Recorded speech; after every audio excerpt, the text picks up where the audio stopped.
29 मार्च 2023 को मैं नासिक आ रही हूँ। आप प्रत्यक्ष मिलकर मार्गदर्शन ले सकते हैं। धन्यवाद। शुभम भवतु। बाधाएं, समस्या, संघर्ष, परिश्रम से होगा उत्कर्ष। ईमानदारी सिखाने वाला गुण नहीं है, फिर भी मनुष्य में वह होना अत्यंत आवश्यक होता है। उसमें कम अधिक मात्रा नहीं होती, या तो वह गुण होता है या नहीं होता। इस बात को कन्या राशि के जातकों ने मुख्य रूप से ध्यान में लेना चाहिए। नमस्कार, मैं एस्ट्रो गुरुमा डॉक्टर ज्योति जोशी आप सभी ज्योतिष प्रेमियों का हार्दिक स्वागत करती हूँ। हम अप्रैल 2023 महीने के राशि भविष्य को समझ रहे हैं। उसमें आज हम कन्या राशि के जातकों के लिए यह महीना कैसा रहेगा, इस पर विस्तार से वार्तालाप करेंगे। विभिन्न दृष्टिकोण से इस महीने के ग्रह स्थिति का हम शास्त्रोक्त विश्लेषण करने वाले हैं। साथ ही वीडियो के अंत में मैं आपको इस महीने करने वाले विशेष उपाय भी बताने वाली हूँ, इसीलिए वीडियो अंत तक देखें।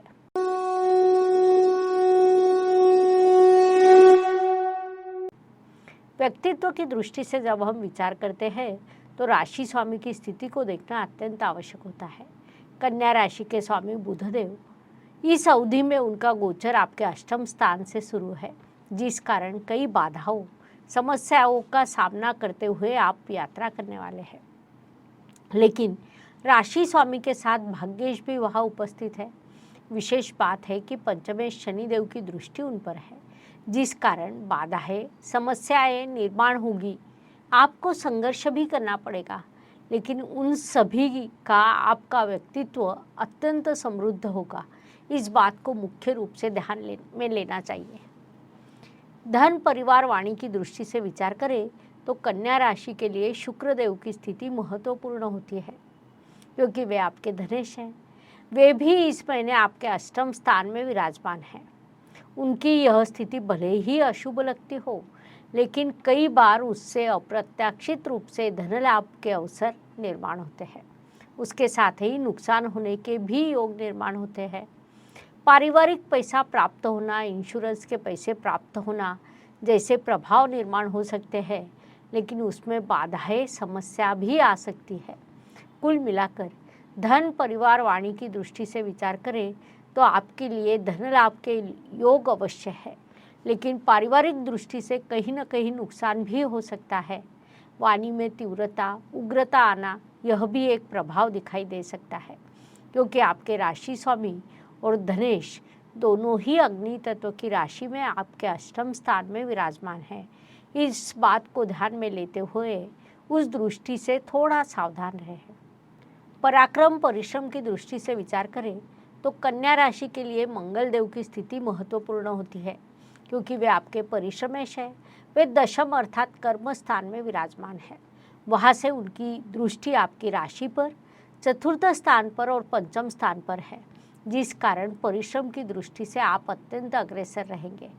परिश्रम के माध्यम से सफलता प्राप्त करना यह आपका लक्ष्य रहेगा, और उसी दृष्टि से आप मार्गक्रमण करने वाले हैं, क्योंकि मंगल देव को हम ग्रहों का सेनापति कहते हैं, जो अत्यंत अग्रेसिव रूप से कार्य करते हैं। वही आपके परिश्रम के कारक होकर कर्म स्थान में विराजमान है, जिस कारण यह महीना आपके परिश्रम को समृद्ध करने वाला रहेगा। उसका पूरा उपयोग कीजिए। शिक्षा, संतति, प्रणय, प्रेम विवाह, आयोजित विवाह, इन सभी दृष्टियों से विचार करें तो यह काल कन्या जातकों के लिए अत्यंत शुभ कहा जा सकता है।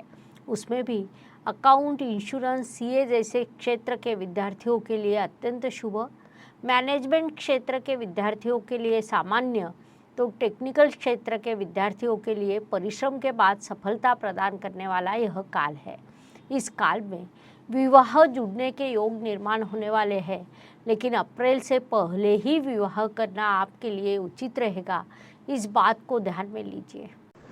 Please like, share and subscribe the channel, और हाँ, बेल आइकॉन दबाना ना भूलें। धन्यवाद। स्वास्थ्य, कर्ज, प्रतिस्पर्धी, शत्रुओं की दृष्टि से विचार करें तो कन्या जातकों के लिए यह महीना अत्यंत शुभ रहेगा, ऐसा हम कह सकते हैं। आप प्रतियोगिता परीक्षाओं की तैयारी कर रहे हो, लेकिन किसी प्रतियोगिता में हिस्सा लिया हो तो उसमें आपको सफलता अवश्य मिलेगी। इसीलिए आपने इस काल में बड़ा परिश्रम करना चाहिए ताकि सफलता के अवसर आपके लिए बढ़ सके। साथ ही शत्रु और प्रतिस्पर्धियों की ओर कतई ध्यान ना दें, उन्हें अपना काम करना दें। वे चाहे कुछ भी कर ले, सफलता आपको ही मिलेगी। कोर्ट कचहरी में किसी केस पर आपका कामकाज शुरू हो और आपका पक्ष उचित हो तो उसमें भी सफलता मिलने की संभावना अधिक है। इसीलिए उस दृष्टि से भी आपने अधिक प्रयास करने चाहिए। नौकरी एवं व्यवसाय की दृष्टि से विचार करें तो कन्या जातकों को इन दोनों मोर्चों पर बड़ी सफलता प्राप्त होगी। आप नौकरी में हो या आपका व्यवसाय हो, अपने कार्य क्षेत्र में आपको सफलता के कई अवसर प्राप्त होंगे। आप अत्यंत बड़ा परिश्रम करने वाले हैं, उसमें कुछ बाधाएं भी उत्पन्न हो सकती है, उसका सामना कर आप कार्यरत रहेंगे।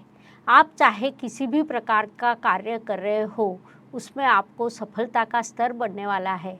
इसीलिए आपने इस काल का पूरा उपयोग करना चाहिए। विदेश में स्थित कन्या जातकों की दृष्टि से विचार करें तो उनके लिए भी इस काल में कई शुभ अवसर निर्माण होने वाले हैं। विशेष रूप से आप यदि नौकरी के उद्देश्य से विदेश में हो तो इस काल में आपकी बड़ी उन्नति होने की संभावना को नकारा नहीं जाएगा। इसीलिए विदेश में स्थित कन्या जातकों ने इस काल का पूरा लाभ उठाना चाहिए। भाग्य एवं शुभ संकेत की दृष्टि से विचार करें तो कन्या जातकों के लिए इस महीने कई शुभ संकेत निर्माण होने वाले हैं। महीने के प्रारंभ में भाग्येश भले ही भाग्य के व्यय स्थान में हो, लेकिन 6 अप्रैल को वह भाग्य स्थान में प्रवेश करेगा। अर्थात तब भाग्येश भाग्य स्थान में यह स्थिति निर्माण होगी जो अत्यंत शुभ मानी जाती है। इसीलिए बड़ा शुभ संकेत होगा। साथ ही आपके सप्तम स्थान में हंस राजयोग निर्माण हुआ है, वह भी बड़ा शुभ संकेत है। उससे भी महत्वपूर्ण बात है कि आपके पंचमे शनिदेव षष्ठ स्थान में अर्थात अपने पसंदीदा स्थान में और अपनी मूल त्रिकोण राशि में विराजमान है। कुंडली का षष्ठ स्थान उपचय स्थान होने के कारण शनिदेव को विशेष रूप से अच्छा लगता है, इसीलिए उसे भी हम बड़ा शुभ संकेत कह सकते हैं। इस प्रकार यह महीना आपके लिए कई शुभ संकेतों से भरा है, उसके अत्यंत शुभ परिणाम आपको प्राप्त होंगे। कर्म की दृष्टि से विचार करें तो कन्या राशि के लिए कर्मेश बुधदेव होते हैं, जो आपके राशि स्वामी भी है। वे इस काल में अष्टम स्थान में विराजमान है। साथ ही आपके कर्म स्थान में परिश्रम के कारक मंगलदेव विराजमान है, जिस कारण आप बड़ा परिश्रम करने वाले हैं, बड़ा कर्म करने वाले हैं। अर्थात उसमें बाधाएं समस्या अवश्य निर्माण होगी, लेकिन उनका सामना कर आप सफलता प्राप्त करेंगे, उससे आपको उचित लाभ प्राप्त होगा। ज्योतिष का अध्ययन तथा शास्त्र की शास्त्रीय तरीके से पढ़ाई करने के लिए मेरी 2 किताबें प्रकाशित हो चुकी है, उनका अवश्य लाभ लीजिए। लाभ की दृष्टि से विचार करें तो आपके लाभ स्थान पर गुरु महाराज की दृष्टि है, जिसे ज्योतिष के नियमों अनुसार हम अमृत दृष्टि कहते हैं। परिणाम स्वरूप आपको विभिन्न प्रकार के लाभ प्राप्त होंगे। लाभ के कई अवसर आपके लिए निर्माण होने वाले हैं, इसलिए आपने इस काल का पूरा उपयोग करना चाहिए ताकि अधिक से अधिक लाभ आपको प्राप्त हो सके। व्यय, खर्च, यात्रा, धनहानि की दृष्टि से विचार करें तो कन्या जातकों के लिए इस महीने कुछ खर्च के योग निर्माण होंगे, जिनमें कुछ योग अप्रत्याशित खर्च के भी होंगे। विशेष रूप से महीने के दूसरे पखवाड़े में कई अप्रत्याशित जिम्मेदारियां, पारिवारिक जिम्मेदारियां आपको पूर्ण करनी है। पढ़ाई पर कुछ खर्च हो सकता है, यात्रा पर भी खर्च होने की संभावना है। यहाँ तक कि कुछ जातकों को अपनी संतति की पढ़ाई पर खर्च करना पड़ेगा। वह उचित होने के कारण आपने वह प्रसन्नता से करना चाहिए। जीवन सुख दुख और उतार चढ़ाव से भरा होता है। कोई भी व्यक्ति संपूर्ण सुखी या संपूर्ण दुखी नहीं हो सकता। उस अनुसार हर दिन सभी के लिए समान नहीं हो सकता। महीने के कुछ दिन सुख, समाधान, सफलता को लेकर आते हैं तो कुछ दिन संघर्ष, कठिनाइयाँ और तनाव से भरे होते हैं। इस दृष्टि से कन्या जातकों के लिए 6, 15 और 24 यह दिन विशेष रूप से सुखदायक एवं शुभ रहेंगे। साथ ही 4, 13, 21 यह दिन अशुभ एवं तनावपूर्ण रहेंगे। इन दिनों में आप कठिनाइयों, बाधाओं और समस्याओं का अनुभव करेंगे, तो यह मानसिकता पहले से ही बना लीजिए और आगे बढ़िए। उपायों की दृष्टि से विचार करें तो ज्योतिष में अत्यंत छोटे छोटे और बड़ा परिणाम करने वाले उपाय बताए गए हैं। अशुभ चीज़ों की अशुभता कम करने का, शुभ चीज़ों की शुभता बढ़ाने का उनमें सामर्थ्य होता है। उस अनुसार उपाय का विचार करें तो इस महीने 22 अप्रैल को अक्षय तृतीया है। अपनी परंपरा के अनुसार इस त्यौहार को धार्मिक महत्व है। सुदामा जब श्री कृष्ण के पास जाते हैं तब उन्हें ऐसा लगता है कि मित्रता का लाभ उठाने के उद्देश्य से हमने कुछ मांगना नहीं चाहिए। वे जब मिलने के लिए जाते हैं तब श्री कृष्ण उनका बड़ा सम्मान करते हैं, उचित पद्धति से आतिथ्य करते हैं। सुदामा जब वहाँ से वापस लौटते हैं तो उनकी कुटिया एक बड़े महल में बदल जाती है। सब कुछ आनंददायक एवं सुखदायी होता है।